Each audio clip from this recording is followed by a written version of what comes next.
আসসালামু আলাইকুম সুপ্রিয় দর্শক, আমরা বিগত দিনে দেখেছি হাসিনা পলায়নের পরে তত্ত্বাবধায়ক সরকারে প্রধান উপদেষ্টা ডক্টর মোহাম্মদ ইউনূস আসলেন। আসার পরে আমরা একের পর এক সাফল্যই দেখে আসছি। আজকে একটা খুব ইন্টারেস্টিং এবং আশার একটা খবর, যেটা হলো 7 মাসেই বদলে যাবে দেশ, বাংলাদেশের ভাগ্য। দেশ মানে বাংলাদেশের ভাগ্য। 7 মাসেই বদলে যাবে বাংলাদেশের। নতুন শিল্প বিপ্লবের সাথে পথে বাংলাদেশ। তাইলে ঘটনাটা কিছুদিন আগে যে বিডার যে একটা বিনিয়োগ সম্মেলন হইল, এরই কি কোনো কিছু নিউজ? চলুন দর্শকরা দেখে আসি। আজকের আলোচনায় আমরা জানাবো কিভাবে আগামী 7 মাসে বাংলাদেশের ভাগ্য বদলে যেতে পারে। শিল্প বিপ্লবের দোরগোড়ায় আমরা কি সত্যিই দাঁড়িয়ে আছি? চলুন বিস্তারিত জানি। প্রাণ আরএফএল গ্রুপের চেয়ারম্যান আহসান খান চৌধুরী সম্প্রতি তাইওয়ান সফর শেষে দেশে ফিরে এসেছেন। তিনি জানিয়েছেন, প্রতিষ্ঠানটি একাধিক চীনা কোম্পানির সঙ্গে যৌথ বিনিয়োগ নিয়ে আলোচনা করেছে। পুরনো সরকারি বেসরকারি কারখানাগুলোকে আধুনিক রপ্তানিমুখী প্লান্টে রূপান্তর করা হচ্ছে।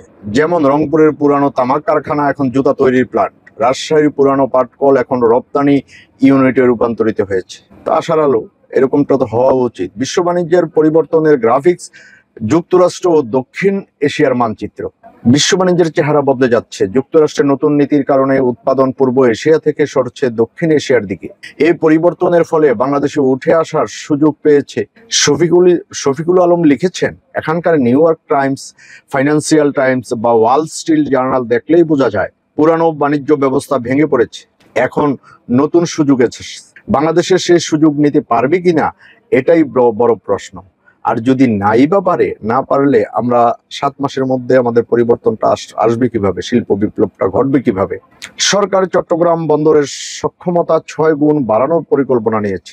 এতে বছরে 7.86 মিলিয়ন কন্টেইনার সামাল দেওয়া সম্ভব হবে। এই প্রকল্পে আন্তর্জাতিক মানের কোনো কোম্পানিকে যুক্ত করার পরিকল্পনাও আছে। এটা সফল হলে আন্তর্জাতিক বাণিজ্য জগতে পরিষ্কার বার্তা যাবে, বাংলাদেশ এখন প্রস্তুত, বিনিয়োগের জন্য উন্মুক্ত, দরজা খোলা। রাজনৈতিক নেতাদের বক্তব্যের জানা যায়, শফিকুল আলম লিখেছেন, এখন দেশের প্রায় সব রাজনৈতিক দলই ব্যবসা বান্ধব মানসিকতা দেখাচ্ছে। তবে বড় চ্যালেঞ্জটা হবে পণ্য পরিবহন আর সরবরাহ ব্যবস্থা নিয়ে।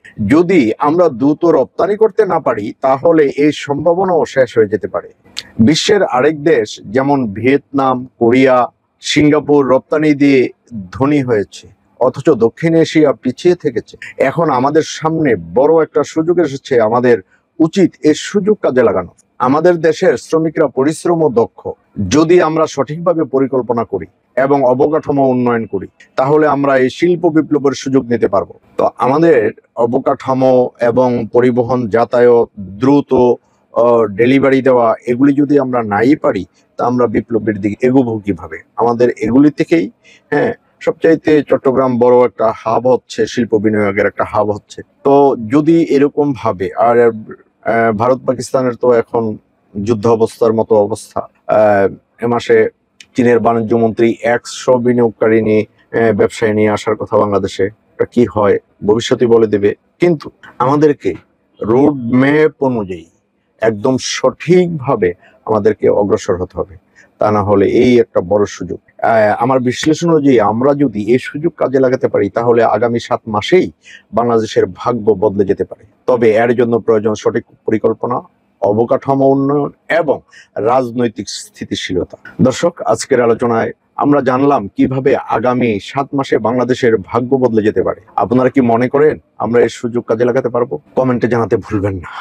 আর ভিডিওটি ভালো লাগলে লাইক, শেয়ার এবং চ্যানেলটি সাবস্ক্রাইব করে আমাদের পাশেই থাকবেন। আজকে এ পর্যন্তই। ভবিষ্যৎ দেখা যায় আমরা কতটুকু পর্যন্ত যেতে পারি, কতটুকু কি হয়। আমরা চাই বাংলাদেশ এগিয়ে যাক। তাহলে নতুন সম্ভাবনাময় হলো কিভাবে। আল্লাহ হাফেজ।